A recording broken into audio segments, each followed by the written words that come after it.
Okay, this chapter's on judgment, recognizing judgment.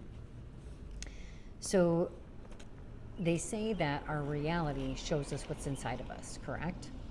But also, you can get to a point to where you're just observing. So there's judgment where you have stories come on. You have emotions about it. That is judgment. Then you have observing, recognizing, being aware. Just being the observer of. And don't let that trickle in to having it be judgment. Because some things just aren't for you. And leave it at that. So, as I explain this is where you're going to start finding your triggers, or you're going to start finding your common denominators. But this is kind of breaking it down, because I have these questions, okay? When you start noticing you have judgment. And some people get like, oh, that's not me, or they get really like self-defensive, defensive, like, oh my gosh, it's okay. Why we have judgment is because we were taught that. We were shown that. We have been taught so many things that aren't correct. So just tell yourself that you're really recognizing who you are in this moment, and you're just going to start observing. And if it's something inside of you, it's okay, because you're taking that time to understand it and release it. So when you notice judgment, I want you to say, why do I feel this way? So you're observing something. You notice you have a story and emotion. Why do I feel this way? And once again, you're going to be asking these questions, waiting for your clarity, waiting for your aha, your higher self to bring you in. What is it? Why do I feel this way? Another one, how does this have an effect on me? How does this have an effect on me? You can also use these sentences with observing, because what you're interacting with does have an effect on you.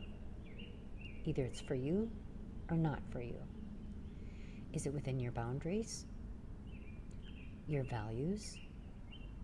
Is it part of your choices? See, this can go kind of either way. But once again, how does this have an effect on me? And then another question is, do I allow it to affect me? Did I allow it to affect me? So now you're just observing what's going on, and did you allow it to affect you? Another question, or is this something I need to look at within? These questions that you ask when you start noticing judgment, it's going to help you understand, are you observing, or is this something within? And I solely have a chapter on judgment, because a lot of times it's related to our triggers, and it's not just judgment. It's basically something that has happened to us, something that we've picked up along the way. Sometimes it's just a simple belief that somebody else had that wasn't presently yours.